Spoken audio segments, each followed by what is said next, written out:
ಹಿಮಾಲಯದ ಮಹಾತ್ಮರ ಸನ್ನಿಧಿಯಲ್ಲಿ ಗುರುರ್ ಬ್ರಹ್ಮ ಗುರುರ್ ವಿಷ್ಣು ಗುರುರ್ ದೇವೋ ಮಹೇಶ್ವರಃ ಗುರುರ್ ಸಾಕ್ಷಾತ್ ಪರಬ್ರಹ್ಮ ತಸ್ಮೈ ಶ್ರೀ ಗುರವೇ ನಮಃ. ಅಪರೋಕ್ಷಾನುಭೂತಿ ಮಾರ್ಗ.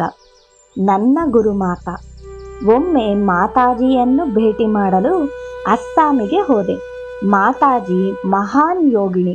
ಅವರಿಗೆ ಆಗ 96 ವರ್ಷ ವಯಸ್ಸು.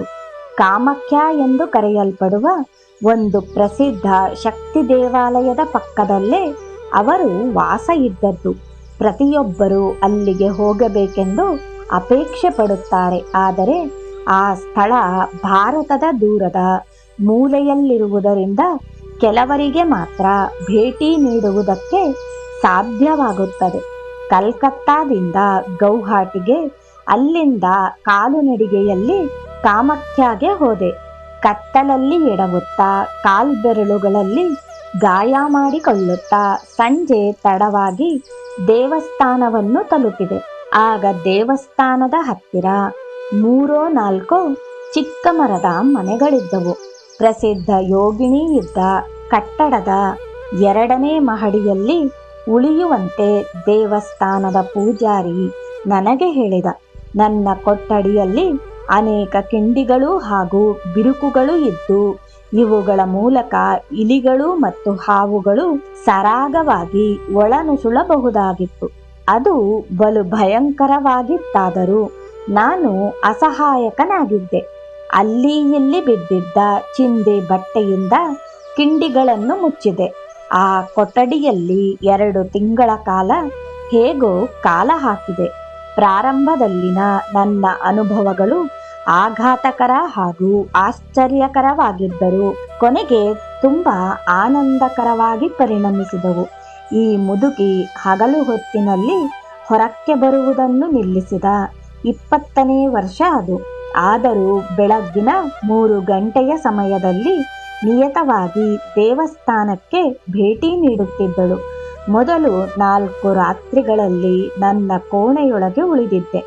ಆದರೆ 5ನೆಯ ರಾತ್ರಿ ಹೊರಕ್ಕೆ ಬಂದು ದೇವಸ್ಥಾನಕ್ಕೆ ಹೋದೆ. ಅದೊಂದು ಬೆಳದಿಂಗಳ ರಾತ್ರಿ.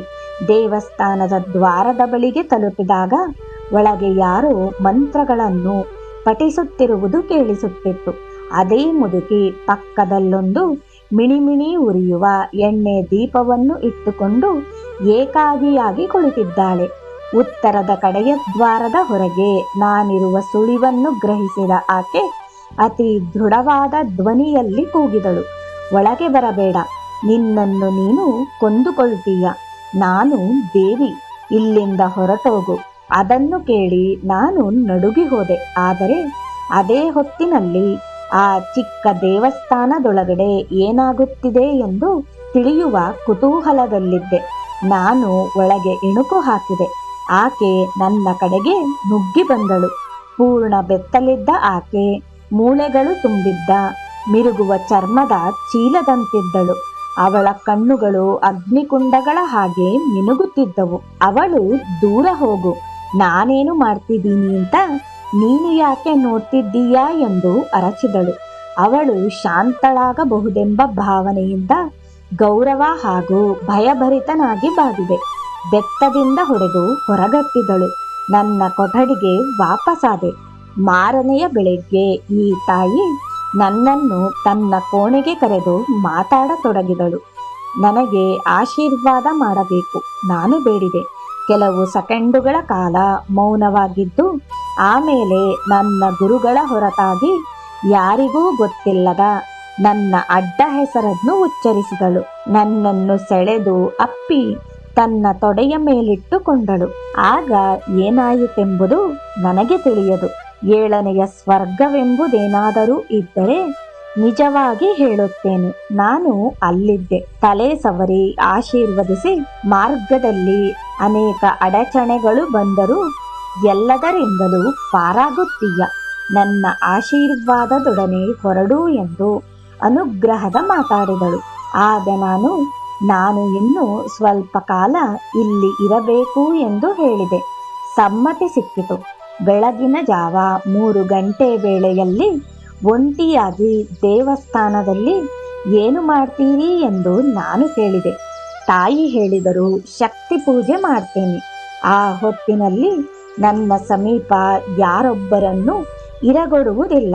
ಮಧ್ಯರಾತ್ರಿಯಿಂದ 2 ಗಂಟೆಯವರೆಗೆ ಹಾಗೂ 3ರಿಂದ 4:15 ಗಂಟೆಯ ಅವಧಿಯಲ್ಲಿ ಯಾರೊಬ್ಬರೂ ಆ ದೇವಸ್ಥಾನಕ್ಕೆ ಹೋಗುವುದಿಲ್ಲ.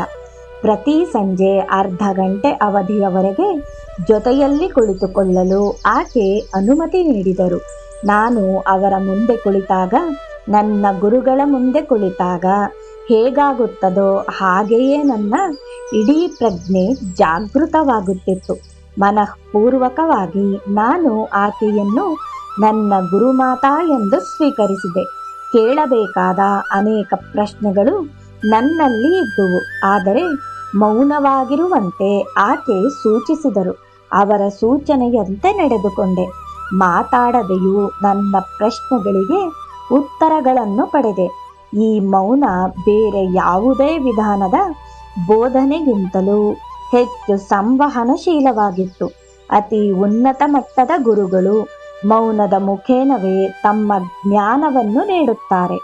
ಆಕೆ ತುಂಬ ಶಕ್ತಿ ಸಂಪನ್ನೆಯಲ್ಲದೆ ಅಪಾರವಾದ ಇಚ್ಛಾಶಕ್ತಿಯ ಸಾಧು ಸ್ವಭಾವದ ಮುದುಕಿ.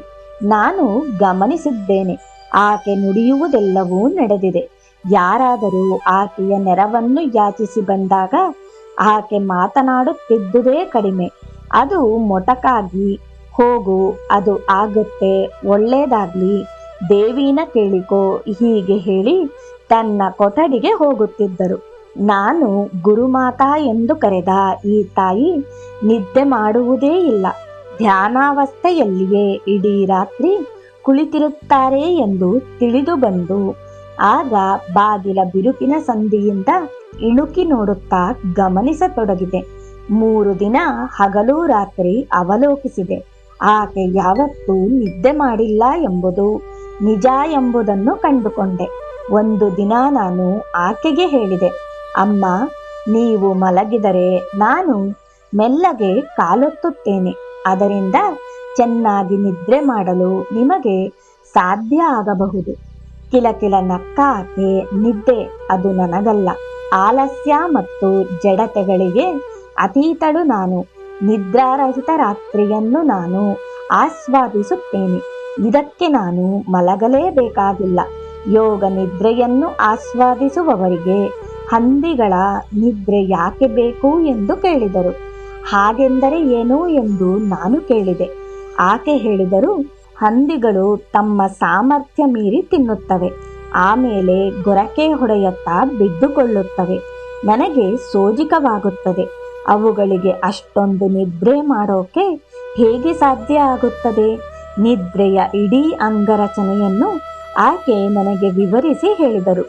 ಹಾಗೂ ಮನುಷ್ಯ ಜೀವಿ ಪ್ರಜ್ಞಾವಸ್ಥೆಯಿಂದ ಕನಸಿನ ಸ್ಥಿತಿಗೆ ಹಾಗೂ ನಂತರದಲ್ಲಿ ಆಳವಾದ ನಿದ್ರಾವಸ್ಥೆಗೆ ತಲುಪುವ ಸಂಯೋಜನೆಯನ್ನು ನಾನೇನಾದರೂ ತಿಳಿದಿದ್ದೇನೋ ಎಂದು ನನ್ನನ್ನು ಕೇಳಿದರು.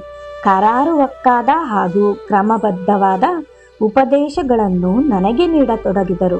ಇದರ ನಂತರ ಪ್ರಜ್ಞಾ, ಸ್ವಪ್ನ, ಸುಷುಪ್ತಿ ಹಾಗೂ 4ನೆಯದಾದ ಅತೀತಾವಸ್ಥೆ ಎಂದು ಕರೆಯಲಾಗುವ ತುರಿಯ, ಹೀಗೆ ಮನಸ್ಸಿನ ಅವಸ್ಥೆಗಳನ್ನು ವಿವರಿಸುವ ಮಾಂಡೂಕ್ಯ ಉಪನಿಷತ್ತನ್ನು ಅರ್ಥ ಮಾಡಿಕೊಳ್ಳಲು ನಾನು ಸಮರ್ಥನಾದೆ.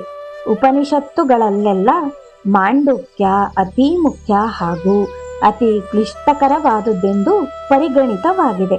ಆಕೆ ಮಾತಾಡಿದಂತೆಲ್ಲ ಟಿಪ್ಪಣಿಗಳನ್ನು ಮಾಡಿಕೊಂಡು ನನ್ನ ಟಿಪ್ಪಣಿ ಪುಸ್ತಕದ 70 ಪುಟಗಳನ್ನು ಭರ್ತಿ ಮಾಡಿದೆ. ಆಕೆಯ ಸಾಧುವಾದ ಮೆದುವಾದ ಮಾತುಗಳಲ್ಲಿ ಪುನರಾವರ್ತನೆಯಾಗಲಿ ತಪ್ಪುಗಳಾಗಲಿ ಇರಲಿಲ್ಲ. ಆಕೆ ಈ ಉಪನಿಷತ್ತಿನ ಮೇಲೆ ಕ್ರಮಬದ್ಧವಾದ ವ್ಯಾಖ್ಯಾನ ನೀಡಿದರು. ಇದನ್ನು ಭೌತಿಕವಾಗಿ ನಾನು ಅರ್ಥ ಮಾಡಿಕೊಂಡೆನಾದರೂ ಈ 4 ಅವಸ್ಥೆಗಳಲ್ಲೂ ಎಚ್ಚರ ಹೊಂದಿದ್ದು ಅಭ್ಯಾಸದಲ್ಲಿ ತೊಡಗುವವರೆಗೆ ನನಗೆ ಇದರ ವಾಸ್ತವಾನುಭವ ಇರಲಿಲ್ಲ. 2.5 ತಿಂಗಳುಗಳ ನಂತರ ಅಗಲುವ ದಿನ ಬಂತು. ನಾನು ಬಹಳ ಖಿನ್ನನಾಗಿದ್ದೆ. ಆಗ ತಾಯಿ ಹೇಳಿದರು, ನನ್ನ ಭೌತಿಕ ಶರೀರ ಹಾಗೂ ವ್ಯಕ್ತಿತ್ವದ ಮಾತೃಕಲ್ಪನೆಗೆ ನೀನು ಅಂಟಿಕೊಳ್ಳಬೇಡ. ನಾನು ಎಲ್ಲೆಡೆಯೂ ಇರುವ ವಿಶ್ವಮಾತೆ. ನನ್ನ ಭೌತಿಕತೆಗೆ ಅತೀತವಾದ ಹಾಗೂ ಉನ್ನತವಾದ ರೀತಿಯಲ್ಲಿ ನಿನ್ನ ಅರಿವನ್ನು ಬೆಳೆಸಿಕೊಳ್ಳುವುದನ್ನು ಕಲಿತುಕೋ. ನೀರು ತುಂಬಿದ ಕಣ್ಣುಗಳಿಂದ ನಾನು ಅವರತ್ತ ನೋಡಿದಾಗ ನಿರ್ಭೀತನಾಗಿರು, ನಾನು ನಿನ್ನೊಡನೆ ಇದ್ದೇನೆ ಎಂದರು. ಅವರಿಗೆ ವಿದಾಯ ಹೇಳಿ ನನ್ನ ಹಿಮಾಲಯದ ನೆಲೆಗೆ ಮರಳಿ ಬಂದೆ. ನನ್ನ ಗುರುಗಳು ಈ ಅಜ್ಜಿಯ ಬಗ್ಗೆ ತುಂಬ ಗೌರವಯುತವಾದ ಮಾತುಗಳನ್ನು ಆಡಿದರು. ಆಕೆ ತನ್ನ 12ನೆಯ ವಯಸ್ಸಿನಿಂದ ಹಿಡಿದು ತನ್ನ ಭೌತಿಕ ಶರೀರವನ್ನು ಬಿಡುವಾಗಿನ 101ನೆಯ ವಯಸ್ಸಿನ ತನಕ ಈ ದೇವಸ್ಥಾನದ ಪ್ರದೇಶದಲ್ಲಿ ವಾಸವಾಗಿದ್ದರು. ಬೋಲೋ ಸಬ್ ಸಂತ್ ಕಿ ಜೈ.